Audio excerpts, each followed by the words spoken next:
Hello everyone, my name is Brayden, this is Airless Quill 9, and in today's video, we're going to talk about Blights, plants sprouted from evil. Unsurprisingly, these forest habitants are really these malicious plants that have been twisted by some deep-rooted evil. The monster manual says that blights are malicious plants that sprout from deep-rooted evil. Their gnarled forms twist with fearsome features suggestive of human limbs and vicious maws.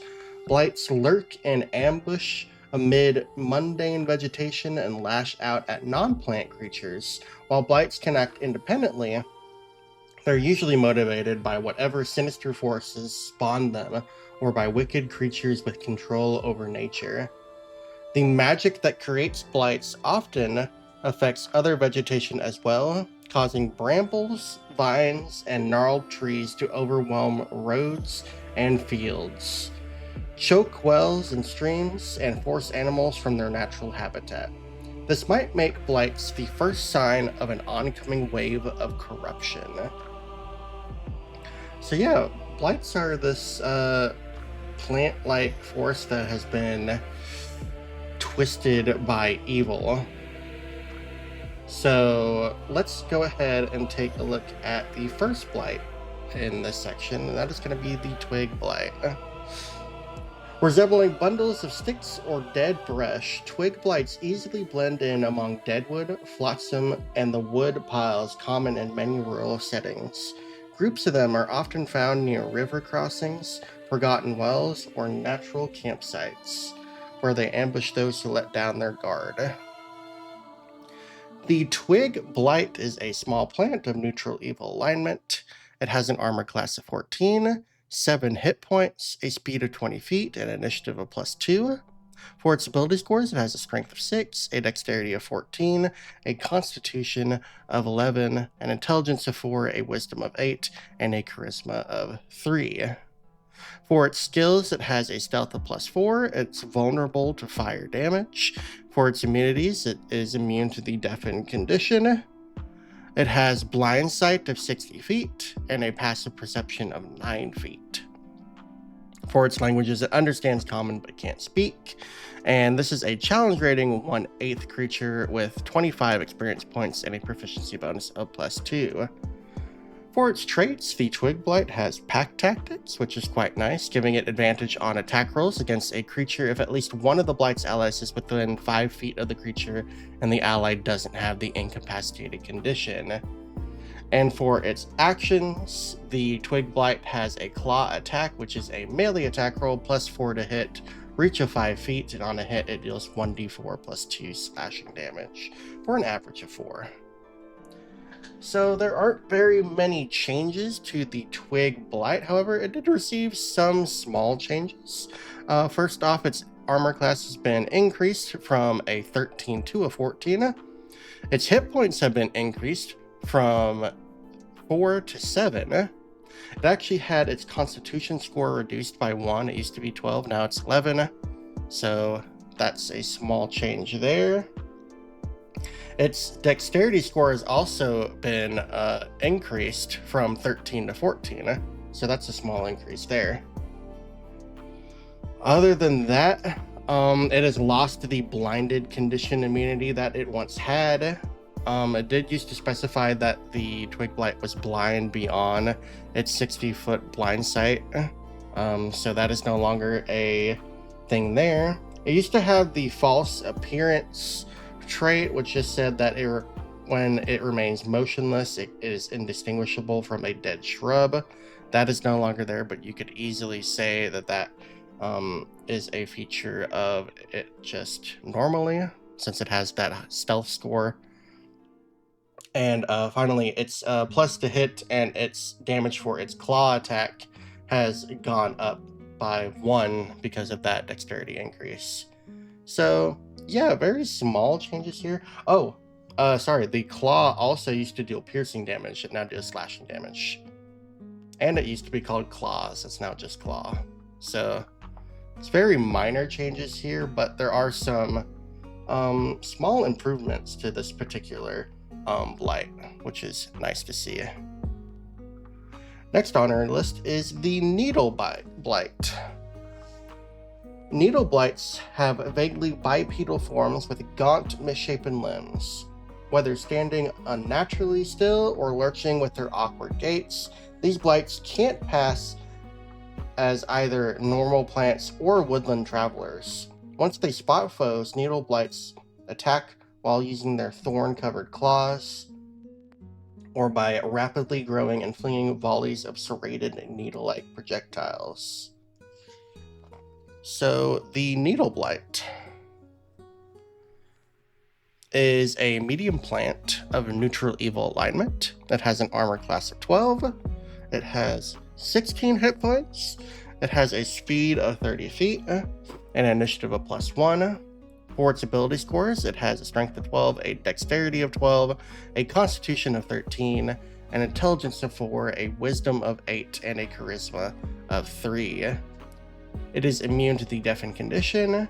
For its senses, it has blind sight of 60 feet and passive perception of 9. For languages, it understands common but can't speak. And it has a challenge rating 1/4, which is 50 experience points, and a proficiency bonus of +2. The Needle Blight in 2014 doesn't really have that many changes from the 2024 version. The only real changes here are that its hit points have slightly increased from 11 to 16. It has lost the blinded condition immunity. And yeah, its attacks are roughly the same, and there's really no other changes here. The actual damage for the needles attack, though, has slightly decreased. It is now 2d4 + 1, used to be 2d6 + 1. But other than that, really no changes here.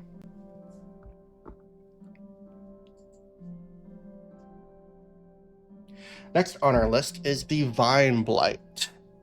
Vine Blights resemble humans wrapped in vines, common to the areas in which they grow, from hairy ivy vines to flowering kudzu.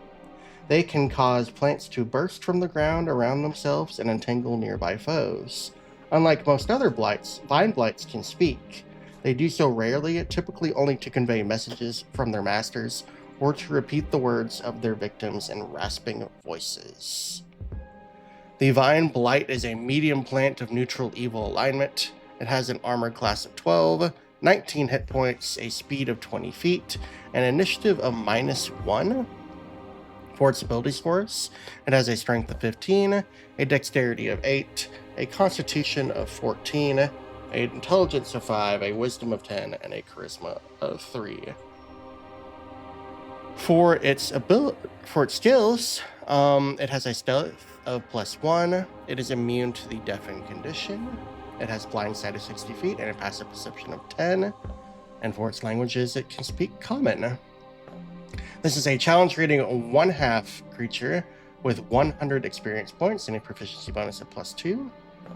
For its actions, it has Constricting Vine. This is a melee attack roll with a +4 to hit and a reach of 10 feet. And a hit, it deals 1d8 + 2 bludgeoning damage, and if the target is a large or smaller creature, it has the grappled condition with an escape DC of 12. Until the grapple ends, the target takes 1d8 bludgeoning damage at the start of each of its turns, and the Blight can't make Constricting Vine attacks. Entangling Plants is a recharge of 5 to 6. The Blight casts the Entangle spell using Constitution as the spellcasting ability. Spell save DC 12. So let's talk about the changes now. The Vine Blight has actually had a reduction in its hit points. It used to be 26. It is now 19. So they have lost a hit point die. Additionally, the Vine Blight's speed used to be 10 feet. It has been increased to 20 feet, so that's nice to see. Its ability scores are the same, so no changes along there. It has lost that immunity to the blinded condition, and the fact that it is blind beyond the radius of its blind sight. It has lost the false appearance trait. It looks like Constricting Vine. It used to be called Constrict. That has been renamed and the damage has changed slightly, but it works about the same except for the additional damage while the creature is grappled. Entangling Plants, however, has been completely changed. It used to be an ability in the stat block, and now the Blight just casts the Entangle spell. So that's a simplification there that is nice to see, since it did relatively the same thing.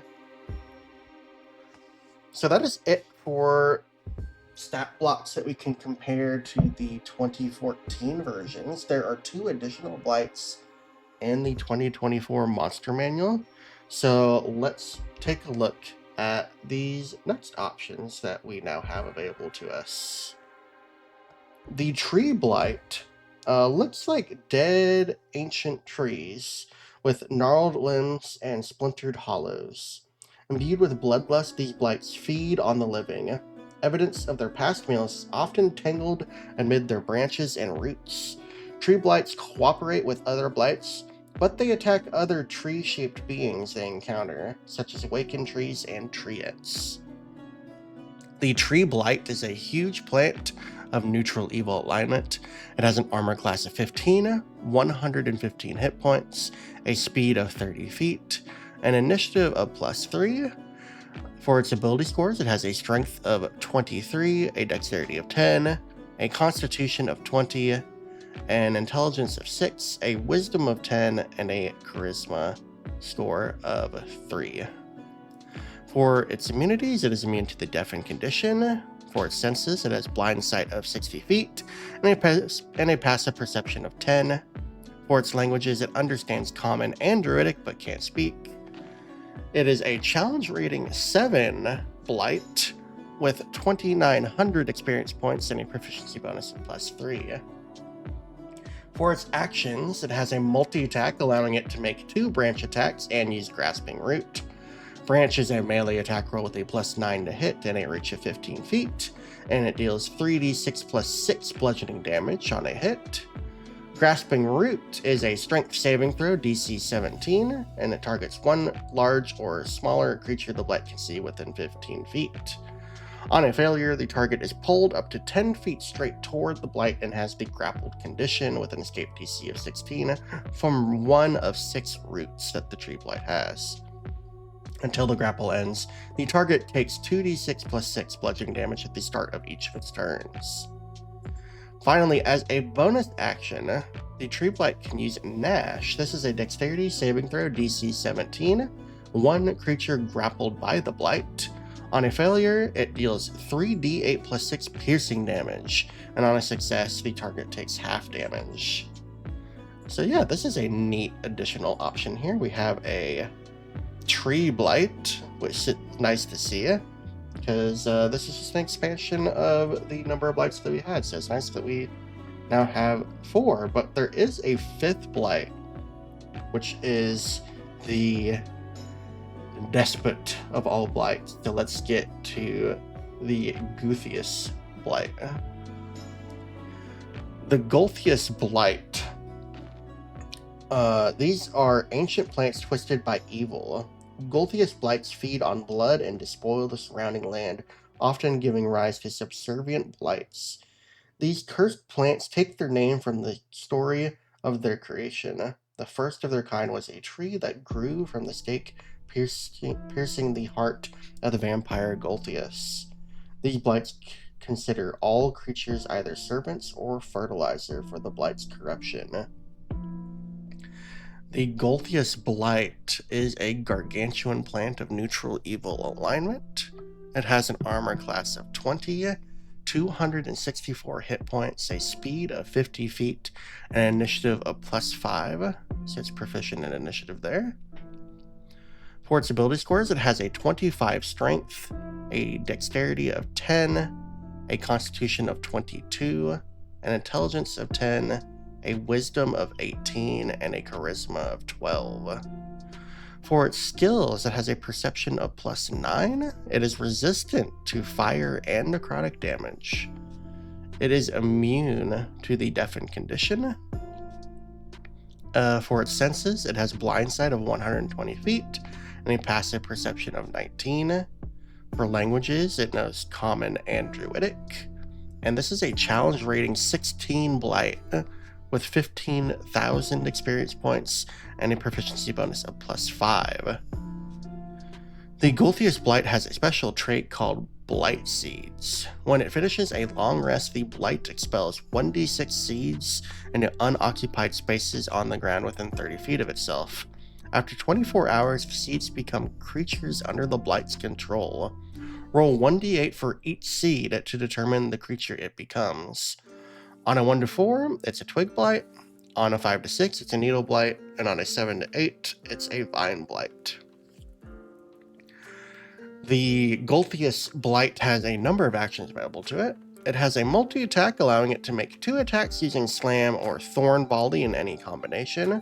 And it also uses Life Draining Root. Slam is a melee attack roll with a +12 to hit and a reach of 10 feet. On a hit, it deals 4d8 +7 bludgeoning damage. Thorn Volley is a ranged attack roll with a +12 to hit, a range of 61 to 80 feet, and on a hit, it deals 3d8 +7 piercing damage. Life Draining Root, lastly, is a Constitution saving throw with a DC of 20. It targets one huge or smaller creature the Blight can see within 30 feet. On a failure, the target takes 2d6 +7 necrotic damage, and it has the grappled condition with an escape DC of 17 from one of 6 roots. Until the grapple ends, the target has the restrain condition and takes 4d6 necrotic damage at the start of each of its turns. The target's hit point maximum decreases by an amount equal to the necrotic damage taken, and the Blight regains hit points equal to that amount. So yeah, this is a pretty nasty Blight, and definitely something to be quite scared of to find in a forest. So yeah, nice that we have a nice high CR Blight available to us now. With 5 Blight stat blocks, we pretty much have a nice group for us to use in our games now. So it's nice that there's a broad band of challenge ratings for Blights now, so that's very nice to see. But yeah, that is going to be it for Blights. Thank you all for watching. I hope you enjoyed this video. If you do, please give it a like, and if you want to see more content like this, please subscribe to my channel. There will be a video for every creature in the monster manual every weekday, so keep an eye out for that. Next on our list is going to be the Blight Dog, so keep an eye out for that video. Until then, thank you all for watching, and I'll catch you all in the next one. See you later.